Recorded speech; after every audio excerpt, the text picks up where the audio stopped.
Lihat pada dua radas yang saya tunjukkan kepada kamu. Okey, radas-radas ini kita panggil sebagai termometer yang fungsinya untuk menyukat suhu.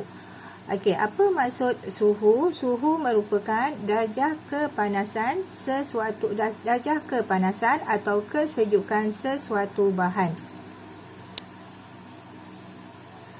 Okey, ada dua termometer di sini. Yang ini, yang pendek ni kita panggil sebagai termometer klinik. Yang ini kita panggil sebagai termometer makmal. Ini termometer klinik dan ini termometer makmal.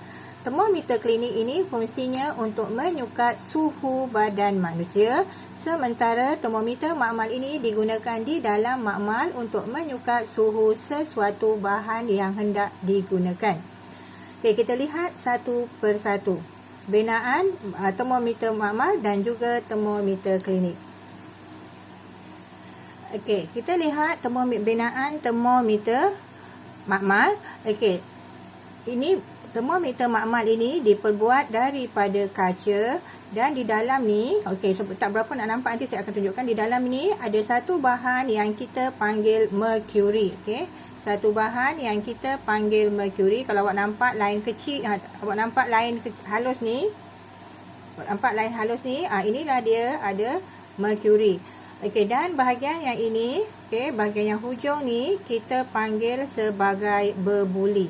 Okey, berbuli ini kita letakkan, tempat kita meletakkan mercury yang banyak, dan bahagian berbuli inilah yang sensitif kepada haba.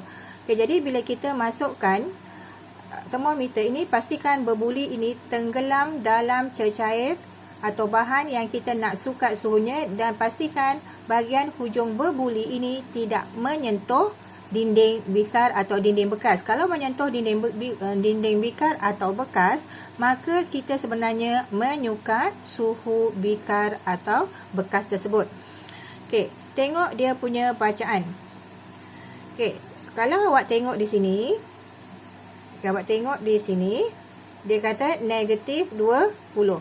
Maksudnya nilai minimum untuk yang kita boleh gunakan menyukat suhu ialah nilai negatif 20, dan maksimumnya kita lihat di sini 10. 10 darjah ke?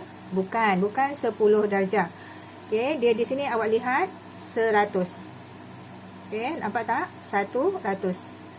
Okey, 100, nampak tak? Sebab okey, 100 dan sini ialah 10. Maksudnya nilai maksimumnya 110. Jadi kalau kita ada bahan yang panasnya lebih daripada 100 ataupun kurang daripada 110, maka kita boleh gunakan termometer makmal.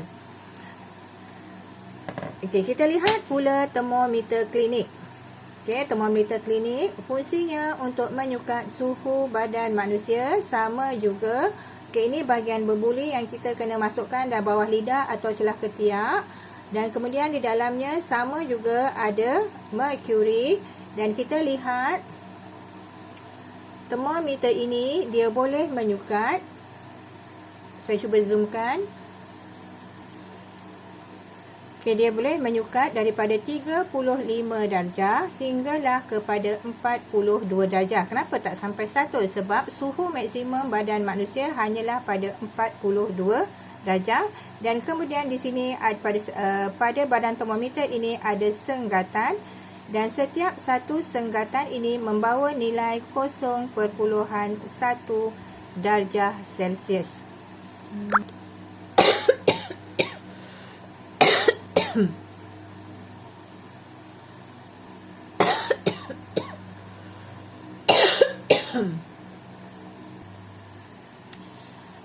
Okey, bila kita keluarkan daripada mulut, kemungkinan besar aras mercury ini akan turun. Okey, jadi bahagian pencerut ini fungsinya untuk menghalang aras mercury ini menurun apabila termometer ini dikeluarkan daripada mulut pesakit. Sebab itu, semasa kita mengambil suhu menggunakan termometer makmal ni, kita kena ambil suhu semasa termometer ini masih berada dalam larutan. Okey, supaya dia punya suhu tidak menurun. Sebab bila kita keluarkan saja daripada larutan yang kita ukur, suhu akan dipengaruhi oleh suhu persekitaran, bukan lagi suhu objek. Okey, saya terangkan lagi sekali benaannya. badannya kedua-duanya ni dibuat daripada kaca. Di dalamnya ada tiub kapilari yang mengandungi merkuri. Untuk termometer makmal menyukat suhu dari negatif 10 darjah Celsius hingga 100 darjah Celsius. Okey, sementara termometer klinik dia ada bahagian pencerut yang menghalang merkuri turun bila dikeluarkan daripada mulut, dan dia menyukat suhu daripada 35 hingga 42 darjah Celsius.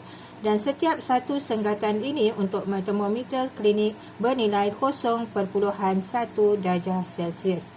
Okey, kalau termometer makmal, setiap satu senggatan ini bernilai 1 darjah Celsius.